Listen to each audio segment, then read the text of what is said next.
All right. Okay, hello. Okay. Ooh.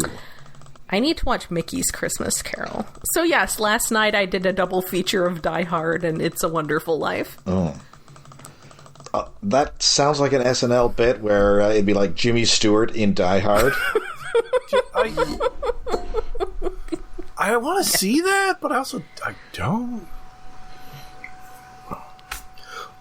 Oh, how about we go to the Double Jeopardy where the scores can really change? Well, if we're casting it back that far, that means we have to recast the entire thing of time-appropriate actors. Who's Hans Gruber of that era? 80s action movie quips Jimmy Stewart. Well, it's just the guy who played Mr. Potter. Yeah. Then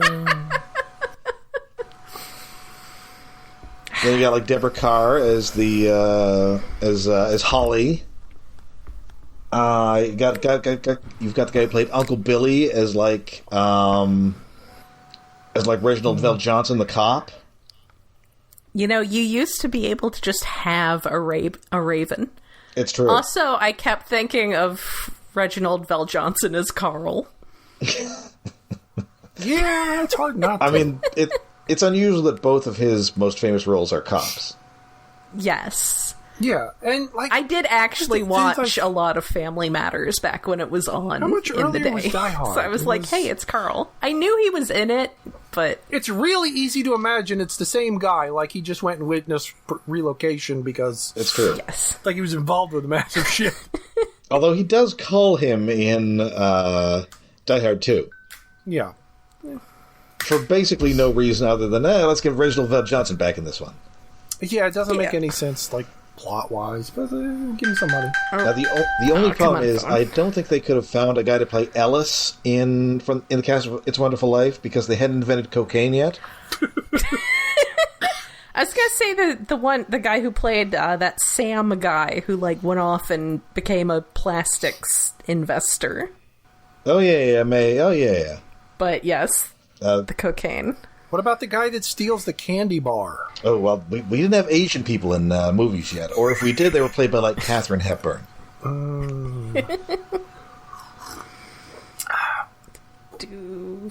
I do like that. Back in the day, you could just, like, have a pet raven. And it was fine. He had a pet squirrel, too. You can kind of just still have a pet raven. No, there's, like, trust me, sir, I have looked into this. You don't have to bring them in the house. You can still have a raven. I mean, you can befriend a raven in the wilderness, even though you're not supposed to feed... I mean, you'd get lectured about feeding wildlife, but you cannot, like, actually have it in your bank being your friend. Well, no, in a bank, no. Can't have nothing in a bank. Anyway, It's a Wonderful Life is a better holiday story than A Christmas Carol because it does not hinge upon the redemption of millionaires. Of course. How many times have you seen It's a Wonderful Life? We're digressing a lot. I mean, a bunch. And I think what you really need to do is pair it with the alternate ending from that like 90s episode of SNL. Mm-hmm. I don't remember it. And I saw it, but I don't remember What's the movie we did an episode on, Rob? Oh, sorry. Pleasantville? Oh, Pottersville. That weird ass like fake Sasquatch movie with Michael Shannon. Yes. One of history's most terrifying actors. I have seen that movie more than I've seen It's a Wonderful Life. Oh. I've never actually seen all of It's a Wonderful Life. I've caught most of it on TV because it was on forever back when we were kids. But yet it's not that way anymore. And it's on like once a year, and then it's probably streaming somewhere. Yeah. Well, yeah, because for a while... the copyrighted lapsed. You'll Shoot Your Eye Out took over its place. Oh, A Christmas Story, yes. Also a good one. Yes. Anyway. Mostly better. But yes. I'm ready to Cyberverse. Yes. Yes, Cyberverse. All right, hello, and welcome to Stasis Pod, the Transformers Cyberverse podcast. I'm Rob. I'm Jen. It's time to be festive. I'm David. That's right, this is not exactly a special Christmas episode. In fact, by the time you watch this, or listen to this, Yeah, this will come. This might come out on Christmas. Oh, okay. Depending upon editing speed. Yeah. So by the time you listen to this, there's a good chance that your fridge will be full of your tree will be empty, and your fridge will be full of leftover turkey and or Chinese food. Turkey or ham. Or ham for those for if you're still kind of weirdo, sure. Tofurkey. You know, it's I've never had Chinese food turkey. Maybe, I mean, they probably don't like General Tso's have turkey. Like, aren't turkeys, like, notably North American? North American, yes.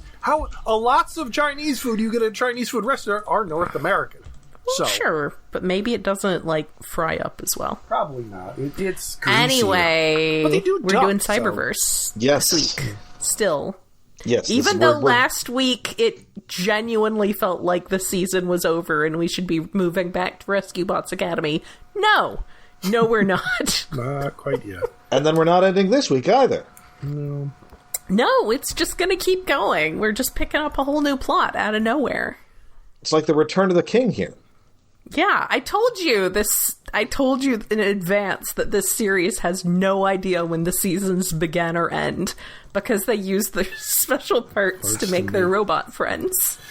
I would say that, like, this, like, new plot arc, at least I think where it's going, seems to follow the previous one, but no, it doesn't, because why are we doing this? I mean, now we have to... I don't understand why they're going to Cybertron. Reasons. Yes, because first off, we are going to escape from Earth. Because of reasons. A reason that I feel like isn't in this episode. Because I don't know why. A reason that is not actually stated at any point in time. Nope. So this is the 13th episode of the second season. First aired in November 30th, 2019. Written by... NB Transformer superstar May Cat. Yay! Who fortunately went on to work on a much better show with Earthspark. Yes. Yeah. And so we open... I mean, well, the episode is well enough written. I just don't know why. There's scene missing before this episode. I feel like there's an episode missing. Like I said, the real fault here, I think, lies with the story editing. Yes. So we open up, and Optimus Prime is having a freaky dream. He's like falling. He's having to make a speech without pants. His teeth are falling out. Yeah. Yeah, it is a very obvious, this is a dream as soon as it starts up. It's a very, like, Five Faces of Darkness, Rodimus short-circuiting himself to go into the Matrix kind of dream. Yeah, and then Alpha Trion's there, and he tries to turn around, but, like, both sides of him are back. Ooh, freaky dreams! And Optimus spins him around like a dozen times before he finally gets it. It's like, you're in a dream, dude. Look, there's time to fill in this episode. Anyway, we're back in the real world. Prime is kind of like slightly back to life after he's still in a coma, but he's sort of in the, like, first couple scenes of Kill Bill, where maybe his toes are wiggling a little.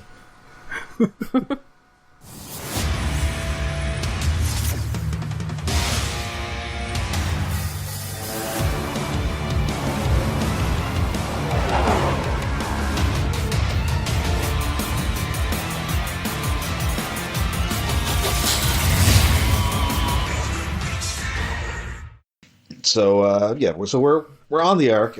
We've got Starscream in custody after putting it into his death cult in the last episode. He's just in jail. He's just in the brig. I kind of forgot he was still alive. Yeah. Which, it might be on me. I just, like, assumed, like, he's dead. No, And they didn't, like, Megatron didn't carry him off or anything. No. The Autobots have him. Yeah, he got the Duke treatment. Yeah. Well, Megatron fell into a giant hole in the ground. I guess that's fair. Yeah. And no one else wanted him. So it's not Shockwave wasn't going to step up. So Ratchet is trying to diagnose him, and he concludes that it must be some sort of magic bullshit. Yep. Also, Ratchet's voice is really boring and generic, and it's... Yeah, I really, really don't like it. It could be better. He sounds like he should be in a comedy, and that doesn't feel like any Ratchet. Well, okay, animated was funny because he was a grumpy old man. I mean, we've already been spoiled. This feels like Ratchet who's just trying to play in a comedy. We've been spoiled for really good Ratchets for a long time. I mean, even from the first, you had Don Messick, Papa Smurf. Yeah. Yeah. And Scooby-Doo. And I guess... Jeffrey fucking Combs. We had Jeffrey Combs. We had Corey Burton. Even in the movies, we had Robert Foxworth. Yeah. And, if he's good enough for Samantha from Bewitched, he's good enough for your Transformers movies. Also a man who will be in your mid-budgeted 90s science fiction TV show. Yes. Happy to do it. Yep. But this guy is a guy. Yeah, he's just a guy. So again, not a bad voice, just a very inappropriate voice. Oh wait, no, that's a different series that we need to complain about. So in his absence, inexplicably, Hot Rod is in charge. Yeah, I did notice that everybody was just like deferring to Hot Rod. It's like, sure, okay, not like anyone competent. I mean, again, this might be like a scene missing where he tried to like pass the mental leadership onto him. But you'd think it would be Prowl or Ratchet or Windblade. It's an appointment that makes sense outside of continuity, not inside continuity. Yeah. No, it makes sense if you've seen Transformers the movie. Yes. If you've read IDW comics. Yeah. Yes. Anyway, but good news, Prime left behind a plan for what to do if you find the Allspark. I assume he left it in the series like videotapes, like Jamie Kennedy in Scream 3. Alright, so you found yourself in the latter half of a Transformers season. Here's what you do. Now be warned, you might have to sell some new toys. That happens. But no, they've got a plan. They're going to launch... They've got 5 shuttles, and they do kind of look like the Ark shuttle from Beast Wars. Yeah, they do. Kinda, I mean, it's a good shuttle design. Yeah. Yeah. It looks like something designed by the same people who designed the Ark. Yes. And we've got 5 guys who are going to pilot them. You got Prowl. You got Bumblebee. With Cheetor, because they're both dumb enough that it takes 2 of them to operate the shuttle. Are they like a thing now? Is Beator a ship that I should have to be aware of? Beator. I think Beator is one of the Duras sisters on Next Generation. But yes, I don't know why they have to be together, but yes, it's probably because that way it guarantees that at least one of them has the brain cell. Also, I'm going to go with Bumblechee myself. Bumblechee. That's good. That's a good one. That is a better ship name. Not a good Transformer name, but... Anyway, so you got these 2. You got Windblade, you got Jetfire, and you've got Lieutenant Ricky. What is this guy? It's very weird. Like, first thought was like, oh, that's Ironhide. Wait, why are bits of him glowing green? And he identifies himself as Red 5. Red 5? Which, he's Luke Skywalker? Yes. I mean, I feel that's a Luke Skywalker reference, and it's also kind of a reference to the Star Trek red shirts. Yes. Yeah, honestly, I was very surprised. My first note was, well, he's gonna die. Yes, it's like... So I was honestly surprised, spoilers for 5 minutes from now, he doesn't die. Not even that far. Like, my notes are, Ironhide sounds like a child. Next, Porkins, no! Because we're doing a Star Wars. Stay on target. Stay on target. I don't know what's going on with this guy. I don't know why he's not like Wheeljack or someone that we know. Yeah, it is very weird. Well... I guess because when he first blows up, obviously, we don't assume that everyone else is going to blow up. I guess. And he is the first one who appears to be blown out of the sky. Yeah, if I ever do somehow cameo in a Star Wars movie, I definitely want to be like a guy who's in a pilot seat and then gets to say something like, I can't shake him! And then a bunch of fireworks go off behind me. Yeah. And then it cuts to me exploding in the vacuum of space. Yes. That is So the ideal Star Wars guest star role. Yes. So either that or like weird alien drinking in space bar. Yes. Well, but then you're a puppet, unless you're in light makeup. Well, I don't know. It could just be like a devil man or like that guy with the like 70s sideburns.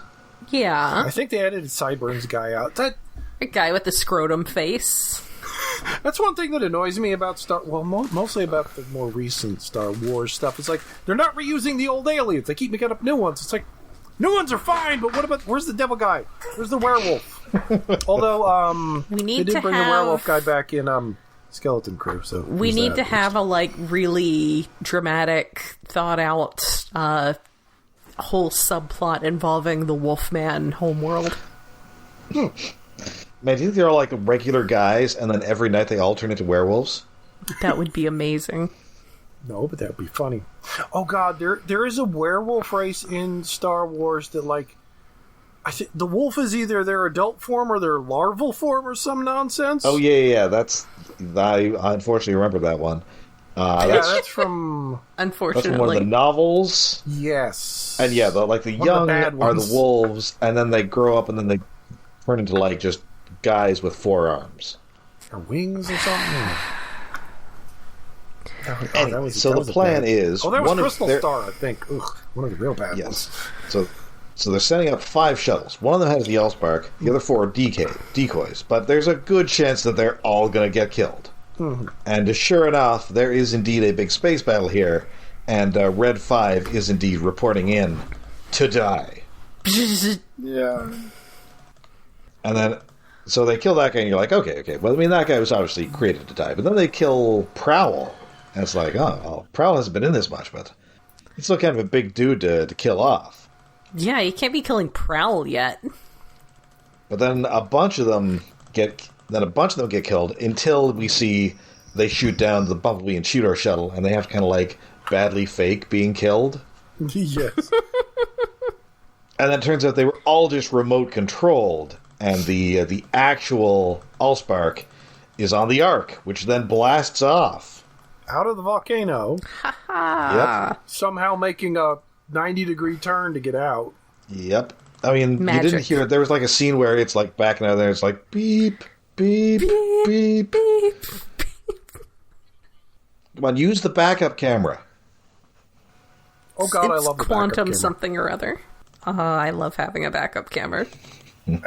Many things about my new Subaru. The backup camera is so good. I might actually try parallel parking one of these days. Ooh. Got 2 people here who only got modern vehicles within the last few years. Yeah. We're like, oh yeah, backup camera. GPS, backup cameras, a whole kit and caboodle. Welcome to the 21st century. I like it. I don't want a lot of electronic shit in my house, but in my car, yes please.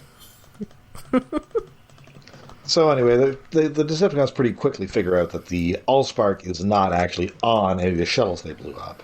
What, do they? Do they? And well, Shockwave is like, the Allspark is not aboard any of the destroyed shuttles. Oh, but they do Yeah, get a they signal, don't detect its energy signature in any of the wreckage. They're like, wait a minute, it was never here. Yes, but the only person who actually figures this out is Skybite, and that's a real... Ooh, Skybite's the one who figured this out? Ooh, that's a rough one. Skybite isn't even there. He just sort of appears and starts attacking the Ark. And I can't quite figure out, like, is he doing like an old actor impression? He kind of sounds like Dr. Smith, but it's not quite Dr. Smith. It is probably some actor If only impression, Jonathan but... Harris were still with us. I mean, he'd be like 110 years old now. Yeah. Go rewatch Visionaries. Oh, the pain. The pain. Oh no! I mean, I will say that we could certainly use somebody who hates robots as much as Dr. Smith these days. Yes. Every time somebody tries to like use an AI, he calls them you calamitous conflagration of bits and bolts. Calamitous clankers. William, remove this AI from my sight. I do feel like that would be a good way to go with the Skybite voice. Yeah. I mean, he's kind of... It's like a very sort of mid-Atlantic, like mid-century actor voice. It's a little Vincent Price, but I'm not quite sure what it is. one thing, it's kind of, was it Billy DeWolf, who was in the seasonally appropriate Frosted Snowman cartoon playing the magician. Mm-hmm. It's a bit of that voice. Oh, messy, messy, messy. Yeah. So he busts in. He is, I have questions. So he busts in through, like, the windshield. Uh-huh. Yes, which means the cabin decompresses. Oh, right. That doesn't matter worth anything. They're robots. They don't need atmosphere. Or it's a thing where they've got, like, a force field, like in Star Trek. I mean, they also kick him out through the same way, so... Yes. There's no I don't know fuzz, if these Star Trek force fields are permeable in the same way. But they're robots. They don't need atmosphere. They are when the plot allows. It's fine. Okay, but then in the next episode, there's gonna be a point where there's fire.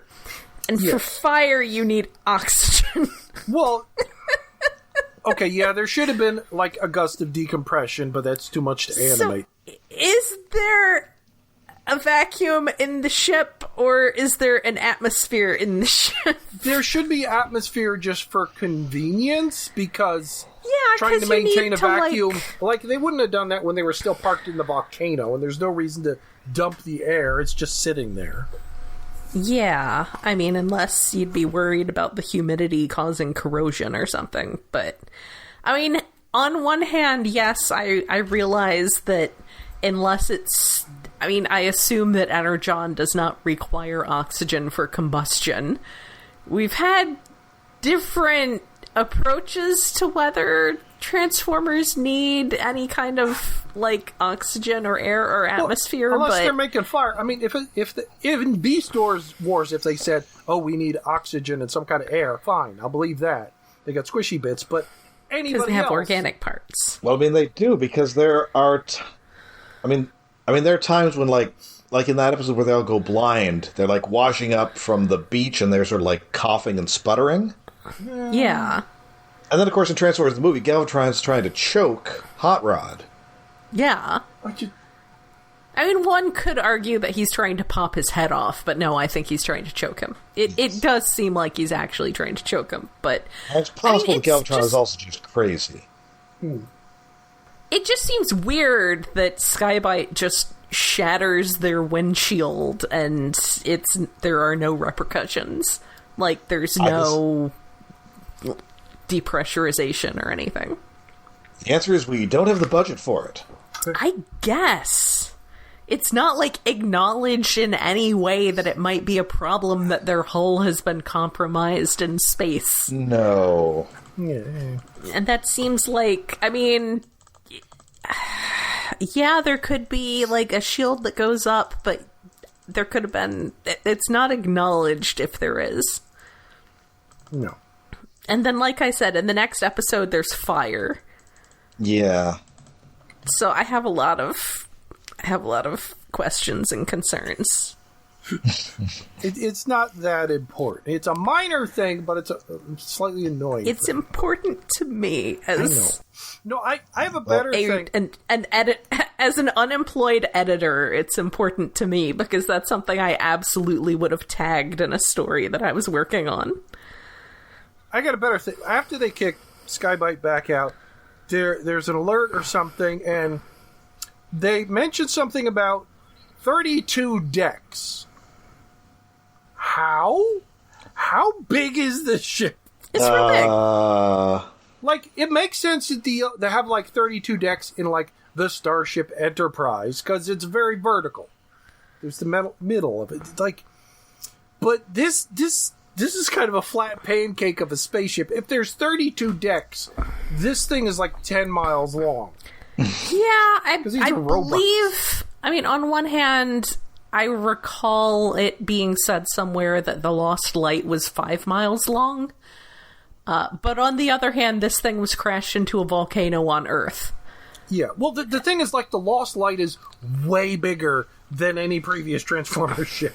Yes. Admittedly, most of them don't give measurements. Like, trying to figure out how big the Ark and the Nemesis are is very hand-wavy, like, a mile, maybe, question mark? So yeah, that's the fact that it has been crashed into a volcano on Earth and didn't, like, completely destroy the volcano in the process. Yeah, because, like, okay, even if we're saying, like, 30 decks, and that's got to be robot tall.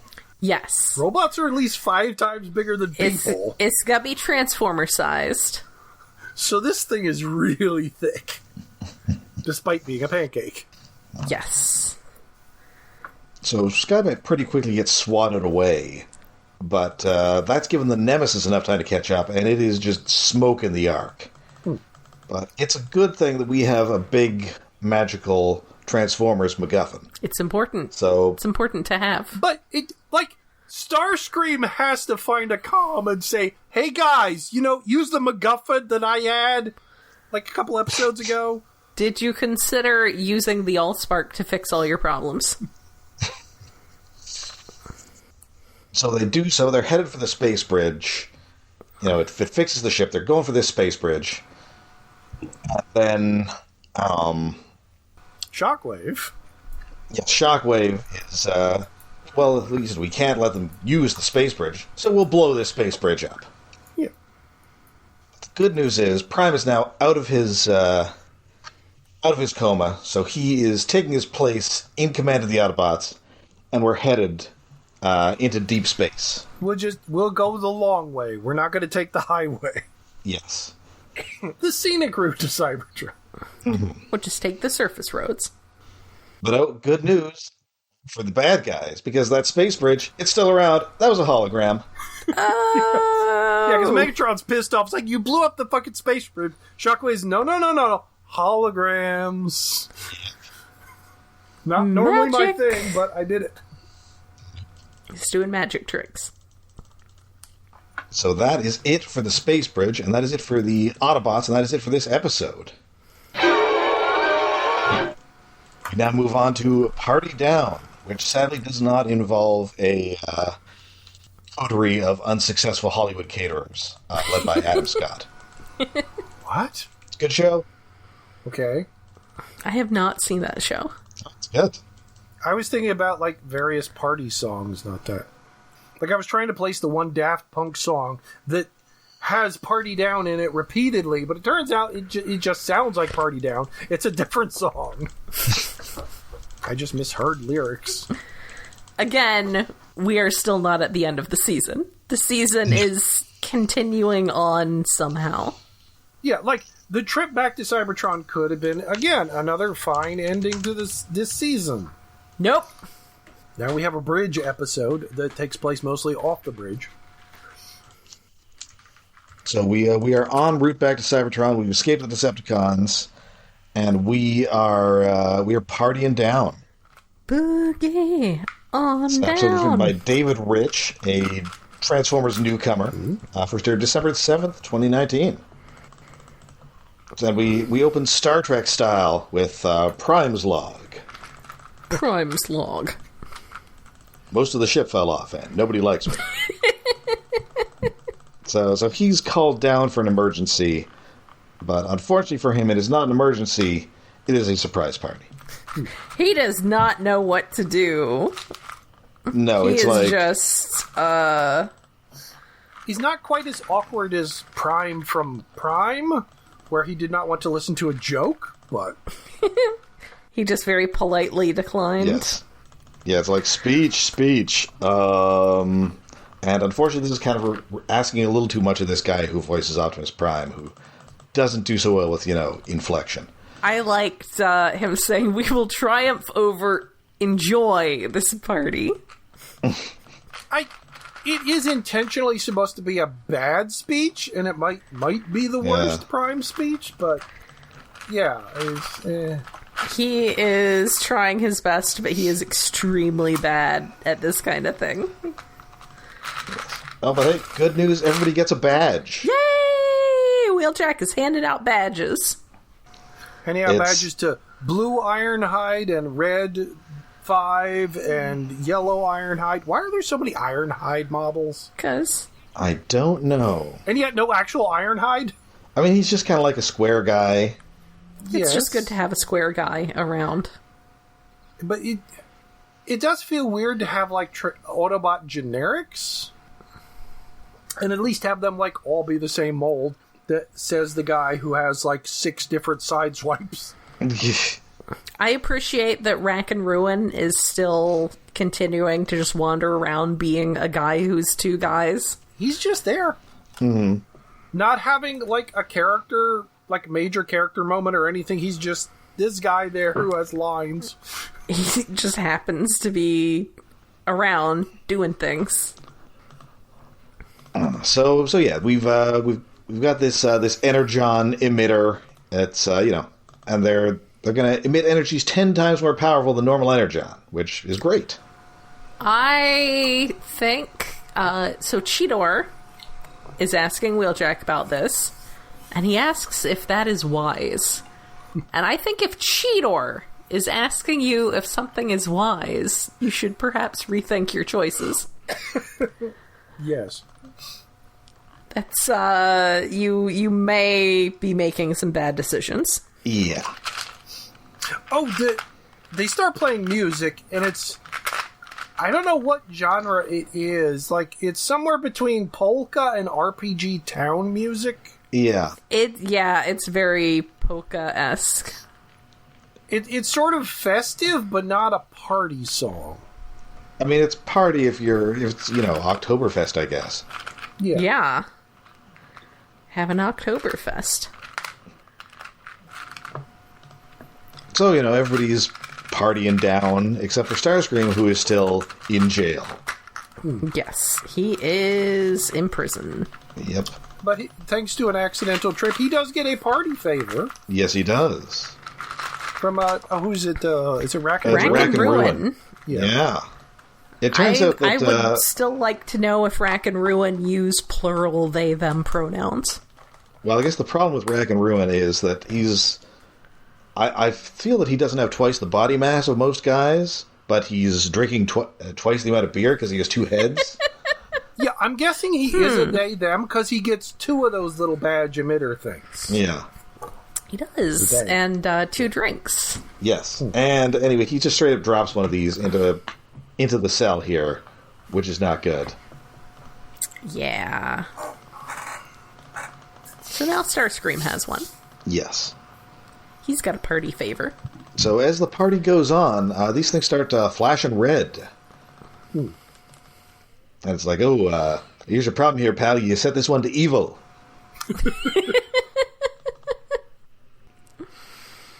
Oops. So, Optimus is just not partying. He's the guy who kind of like goes off onto a balcony to smoke or whatever during the party. Or in this case, outside of the ship. Except he's Optimus Prime, so of course he's also not smoking. But he's got smokestacks. He could do it. Just emitting smoke. Oh, wait, does this version have smokestacks? I forget. He does have smokestacks. Okay. Yeah, so he's like, Prime. So Teletran X summons him. And he's like, there is an emergency. To which Prime says, yeah. Also, pull the other one. Cheetor goes out onto the ship, on the outside of the ship with him, and they're just like hanging out for a minute. And I'm like, yep, just hanging out on the outside of the ship in space. Mm-hmm. Oh, I forgot the emojis of the episodes. Oh, We should look those up real quick. Escape from Earth is Milky Way emoji, which I guess there's one of those. It's very small and busy for an emoji. I was wondering what that was. And Party Down SOS. Oh. That one works. Okay. Which again is another... Well, it's an emoji that makes sense. It's like pink or something. It's an odd color. It's red. It was red? I mean, they vary from operating system to operating system. Yeah. Yeah. So anyway, Teletran is like, you guys better come out here. And Prime is like, yeah, I'll pull the other one. But indeed, it turns out that everybody is just beating the crap out of each other. I like that. I think it's Cheetor who asks or suggests that perhaps the Earth music is too powerful. Which, I mean, I could see something, but not what they're listening to. Not this music. Not this song. No, if they cranked Instruments of Destruction or something. Yes, then the Earth music might be too powerful. Oh yeah. They get too head up. Cold Slither! Ooh. Speaking of which, that was a Christmas present to myself. Yay! That gift set. Yeah, the Cold Slither gets set. Because, like, I've kind of always wanted the Dreadnoks, but, like, then you have to get them individually, and, like, 2 of them come out, and the third one's, like, it hasn't come out yet, or it's already come out and it's expensive as fuck. So, no, this is the entire main group, plus Zartan, and they're in their Cold Slither uniforms. It's like, fuck yes, I'll spend that for Christmas. They did just re-release Torch, but yeah, that's still fair. I know, but I don't need an extra one. And then I got a couple of other guys who are just, oh, here's a Cobra soldier with an animal. That works. Yes. Like whatever his name is with the boar, Nogahide. Yes, Nogahide. Or is Nogahide the guy's name? I believe that's the guy's name, yes. What's the boar's name? And the Scorpion dude, because I saw a picture of the Scorpion guy with Quick Strike, and it's like, fuck, I need both of them. Yeah. And now I have both of them. That is not an appropriate size for a Scorpion to be. I don't think they can technically be that large. I think it's supposed to be a robot Scorpion, ? Okay, that's allowable. Get over here. Or the original toy was? I don't know. Anyway, so obviously this is, of course, Starscream's fault. So they go down there and he's like, LOL. Like I said, Grimlock shows up and he starts, like, breathing fire and the fire's all over the floor. And I'm like, but in the last episode, it sure seemed like the ship was a vacuum. Well, at least the cabin, or the like, bridge didn't have air, but the hallways do? Maybe there's a pressurizing thingy. It has some air in I mean, there. if we're... Just right-clicking add comment to this manuscript. if we're wondering how they eat and breathe and other science facts, etc., etc. Fair. But that's our bread and butter of wondering about these weird little things. Like, that's a good sign of this show that we're finally doing that instead of saying, why doesn't Bumblebee remember shit? I don't care. Why does Optimus keep saying things like Cybertron and Teletron? So yeah, Starscream has hacked the Allspark energy emitter, and now it's flooding the Autobots with energy, and now they're all going crazy. Yeah, Yep. So it's a mini hate plague. So they've got to smash their way to the other side of the ship. There's a pretty cool bit here where Prime is in, like, truck mode. Mm-hmm. Yeah, and plowing over people, but putting up, like, a Autobot-shaped force shield in front of himself, which... I think he's used that as a shield before, as, like, a sword and shield kind of shield. Yeah, as a shield. In robot mode, but not in vehicle mode. Yeah, it is pretty cool that he's got an Autobot symbol-shaped energy shield. I would love a toy that does that, like, has a, like, translucent shield you can plug into the front of it. But is that to protect his grill or to help smack Autobots? I assume it's to help smack things. It's like a battering ram. Yeah. So they get in there, and Teletronics is all right. So this is a complicated process to shut down this thing. Step 1, Optimus Prime just smashes it. Yes. And also in the process of all this, I would like to note that Drift shows up again for the first time since season 1. And is Drift this time instead of as Deadlock. Yes. Yeah.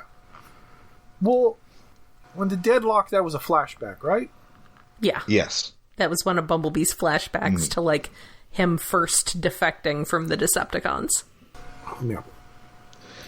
Well, there's a bunch of weird people. Well, besides the multiple Ironhides of many Benetton colors of Ironhide, there's a Perceptor or there's a couple of little blink and you miss it other than Drift. Yeah, Perceptor was there. He was there, I think, at the beginning of the party.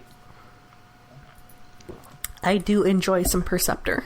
Apparently that was a mistake. Really? Yes. He's a mistake. He wasn't supposed to be in the scene. Yeah, I can see that Having seen the entire series, yeah, I can see that. Mm-hmm. We made a new model. Put it on the ship. It's not supposed to show up yet until they get to Cybertron. Oh, well. And anyway, I like that it just catches on fire. It kind of reminds me of when on like Aqua Teen Hunger Force. Whenever anybody tossed something to the ground, it would catch on fire. Yeah. Things just spontaneously combusting is fine. Listen, Optimus Prime is 30 or 40 years old, and he does not need this. Yes. So yes, he punches it. That's it. Yep. So it's taken care of. The thing that was siphoning energy from the Allspark is now taken care of. So now the Autobots must come together. And Optimus Prime must make the ultimate sacrifice, by which I must do a goofy dance. Yes. I will note that robot. Rodimus and Drift are standing together for the IDW heads. Yes. And so we're just hucking these badges out the airlock, and we're heading off to Cybertron, where, unbeknownst to us, the Decepticons are probably waiting for us. Dun dun dun. Aw, man, it should be... There needs to be like a Beast Machine situation going on.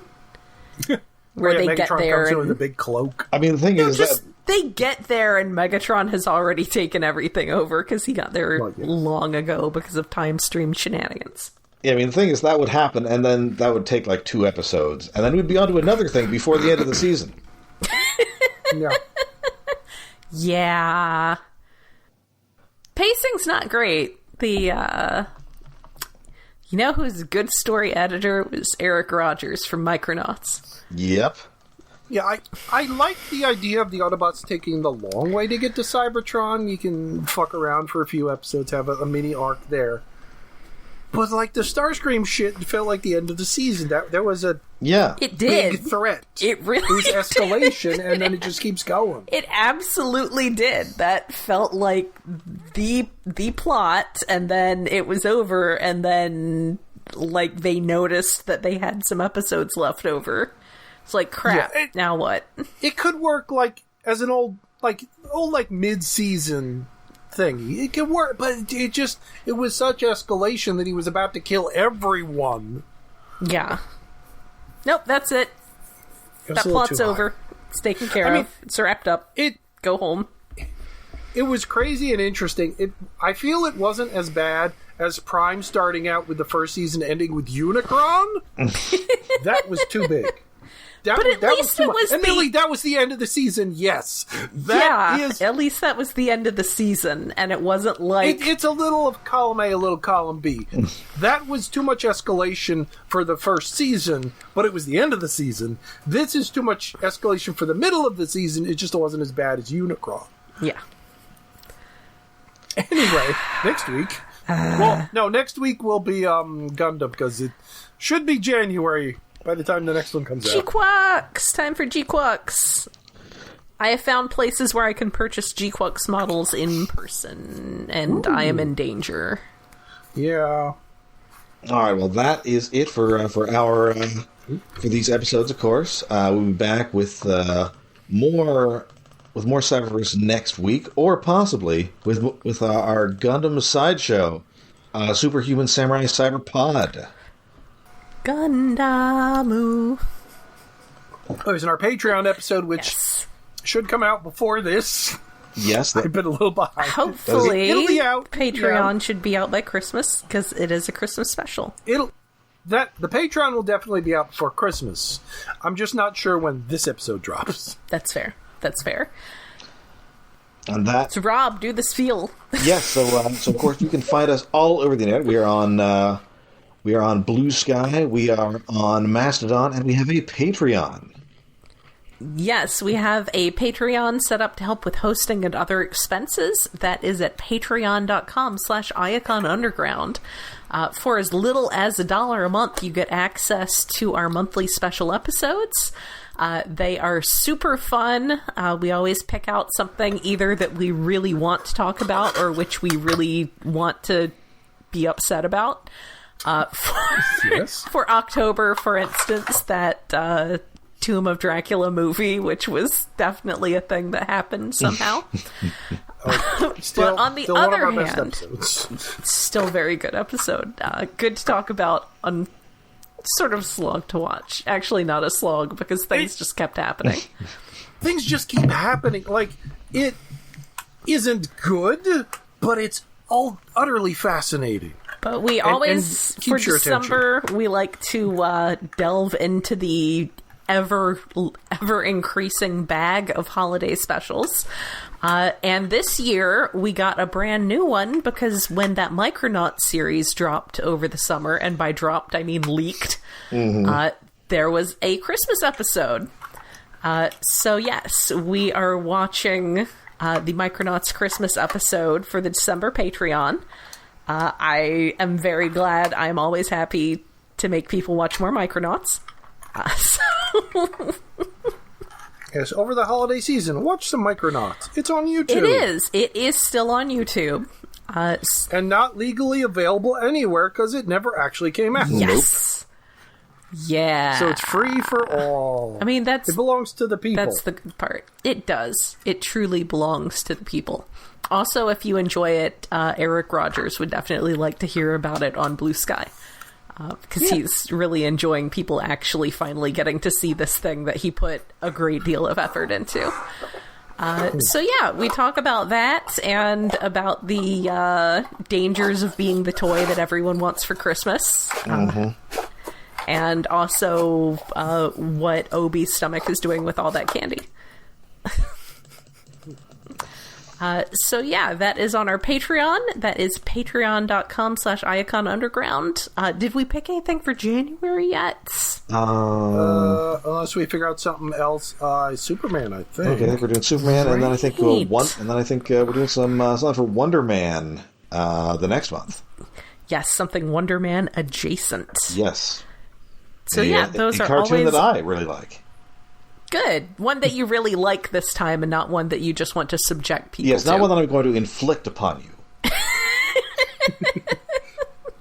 Like when we did that Avengers cartoon with the Salem 7. Avengers! That was bad. That was real bad. Or the Fantastic Four cartoon from the 90s. No, the Fantastic Four one was way worse. What time is it? The Salem 7 was just perplexing. But yes, that is patreon.com/IaconUnderground. All right, so until next time when this season is somehow not over, I'm Rob. Still got 4 episodes. I'm Jen. Or is it 2? And I'm David. I think it's 4. It's too many. What incarnation?